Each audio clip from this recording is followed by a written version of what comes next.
MVP debate is chaos every single week. One big game and suddenly there's a new favorite. But MVP isn't about hype, it's who has brought the most value for the entire season. And when you look at the actual tape, the supporting cast, and hidden factors that matter, the race really comes down to 3 quarterbacks: Matthew Stafford, Drake Maye, and Jordan Love. So instead of the usual shouty show nonsense, we're breaking down exactly which of these guys deserves MVP. And that'll be break down the value they bring to the table, their supporting cast, and the truth about their strength of schedule.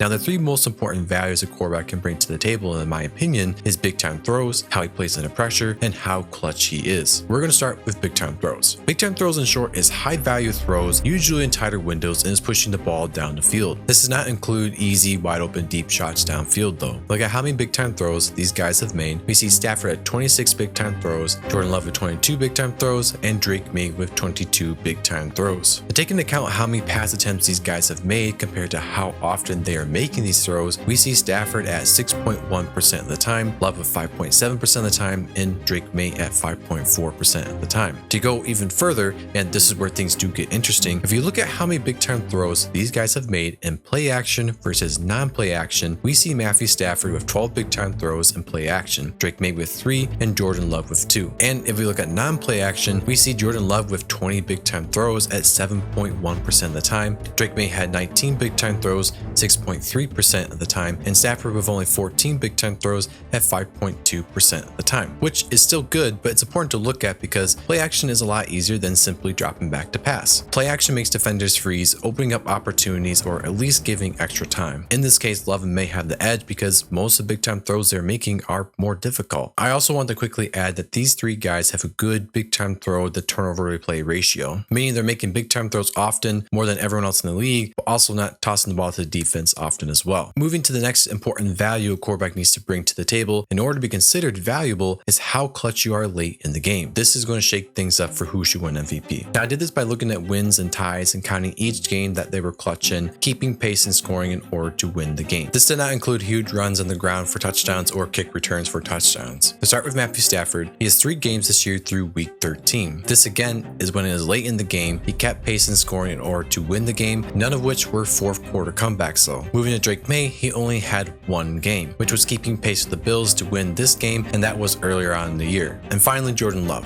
Here's where things changed drastically. Love had 5 games where he kept pace to win or lead a 4th quarter comeback. And those 4th quarter comeback games were the Cardinals, Steelers, and Cowboys. Love clearly stands out the winner here, following Stafford and then Drake Maye. Now, it's not like Drake Maye couldn't keep pace or couldn't make a comeback. The Patriots, more often than not, were leading by quite a few points in the 4th quarter. So the goal is to run down the clock and end the game in those scenarios. You also could look at from the perspective of Stafford and Maye just not needing to in quite a few games as well, as they're putting together drives for points earlier on in the game. Still, Jordan Love has clearly been more valuable in this area. Another piece of being clutch is how good you are in 3rd and 4th down situations. This is where things shift back in the other direction. Drake Maye has been very good on 3rd downs, completing 67 passes of 102 attempts, which is a 65% completion rate, throwing for over 935 yards. Stafford has 47 completions on 93 attempts at 50.5% and passing for 584 yards. Jordan Love was better than Stafford at 57 completions on 98 passing attempts, which is a 58.2%, only 877 passing yards. Maye's been put in 3rd down situations at roughly the same rate as the other guys, but more clutch. And if we examine how each of the guys were on 4th down, we see a similar outcome. Drake Maye has a 90.9 completion rate on 10 of 11 passes. Jordan Love with a 69.2% on 9 of 13 passes, and Matthew Stafford with a 75 completion rate on 6 of 8 passes. By looking at 3rd and 4th down success while passing, Drake Maye has a notable edge. The last important measure to determine how much value each of these quarterbacks is bringing to the table to decide who deserves MVP is how they perform under pressure. Looking at Pro Football Focus passing grades while under pressure, we see Stafford with a 62.5 passing grade, 9 big time throws, and 6 turnover-worthy plays. He is ranked 3rd out of 20 quarterbacks in this regard. Maye is ranked 4th with a 61.7 passing grade, 10 big time throws,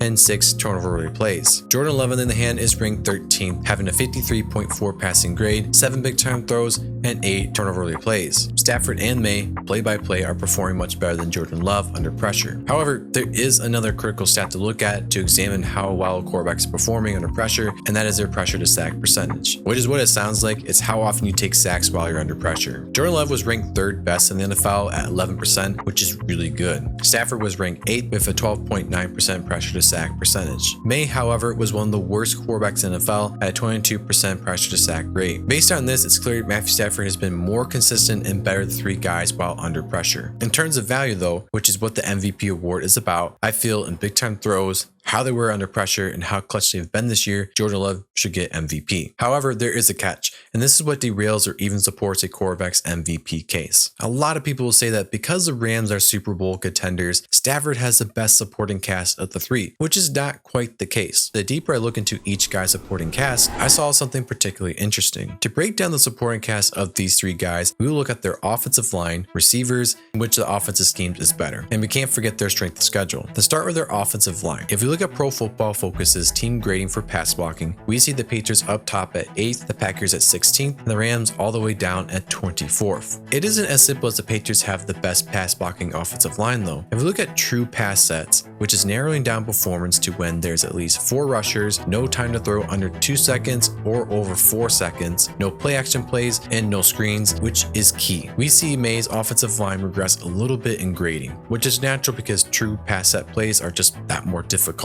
But the interesting thing here is the amount of pressures his tackles have given up at 37 pressures in true pass sets. Moving to Jordan Love's offensive line, we see a similar story, and a strange jump in play by Packers guard Sean Ryan. Hopefully I'm saying that right. In true pass sets, the Packers offensive line gave up 92 pressures and 141 overall, while Maye's gave up 95 pressures in true pass sets and 137 pressures overall. However, when we look at Matthew Stafford's offensive line, we see a different story. Stafford's offensive line takes a massive step back in pass pro in true pass sets. The grading is looking pretty good in all plays though. Remember, play action, gain the ball quickly is included in that part, but when it's a real deal, crap hits the fan. And what you'll see is that the pressure is significantly down compared to Jordan Love's and Drake Maye's offensive lines. This would make you think that Stafford has a good offensive line based off pressures. But there's a critical reason why it's not the case and why Matthew Stafford should win MVP this year. I saved this part for now because it would make a lot more sense to you guys if I did it this way. See, Stafford himself has been protecting his offensive line by how fast he's getting the ball at 2.64 seconds on average. And this is obvious, but I have to say it.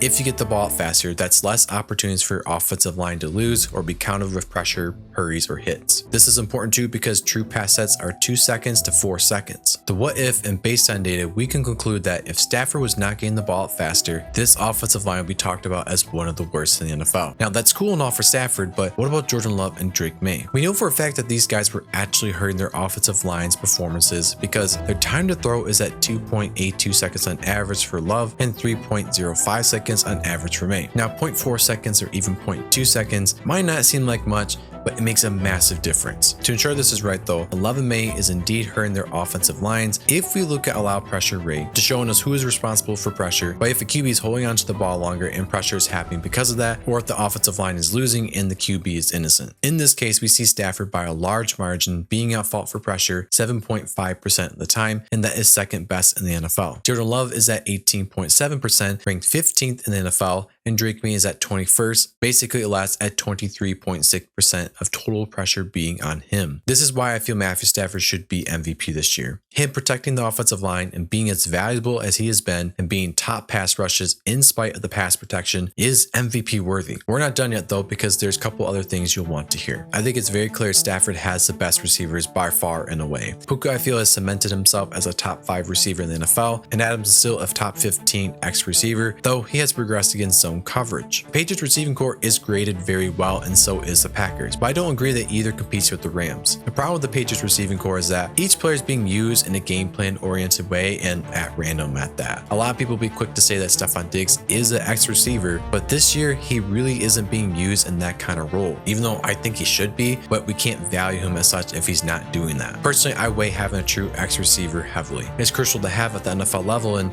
Honestly, it's a must in order to win consistently in the playoffs and against good defenses. An exception to this is if you have an elite tight end. The Green Bay Packers receiving core is interesting because I believe they have a true X receiver in Christian Watson and possibly Matthew Golden. Watson was out week 1 through 7, so if he plays the rest of the year, he would have missed 41% of the season. Even though he's regarded as an X receiver type, he's being capped out in the opportunities he has, where he's just not getting enough volume to be considered that kind of value. Pressure's being spread all around and not at their best receiver, which is frustrating, and that's why I'm making a video on that with the Packers after this video. Tucker Kraft was treading towards that elite tight end receiving threat, but then he got hurt around the time Watson came back. It is notable to point out that Love didn't have Jaden Reed due to his injury for pretty much from the start of the season, and now he just got back. Dobbs and Wicks has been pretty good options in replacement, but you have to credit Jordan Love for not having his best options and simply being handicapped. Stafford clearly has the advantage here following Drake Maye because his guys didn't have the injuries that Jordan Love receivers have had. Moving to scheme and play calling, I'll make this short. I personally feel there's no massive advantage for each of these guys in terms of scheme. McVay is a great coordinator, LaFleur is a great offensive mind, and Josh McDaniels is a great offensive play caller. I don't think McDaniels' scheme truly unlocks Drake Maye's full potential, but it's not bad or mediocre by any means. With Matt LaFleur, I think he's holding back this offense because the reluctancy to use his X receivers as actual X receivers is a handicap. But with strength of schedule, there absolutely was, or that's what everyone thinks. This is a little tricky to figure out because I wanted to examine specifically defenses. So I thought it'd be cool to use a point system to calculate this, and using Pro Football Focus's team grades as a safe baseline. Now the parameters for this is that each defense that graded in the top 10 is 3 points, 11 to 22 is 2 points, and 23 to 32 is 1 point. Looking at Drake Maye, he was second with 23 points. He only faced one great team, that being the Browns, but he went up against a slate of good defenses like the Steelers, Panthers, Saints, Titans, Falcons, and Buccaneers. And last was Jordan Love with 22 points. Love went up against the Lions twice.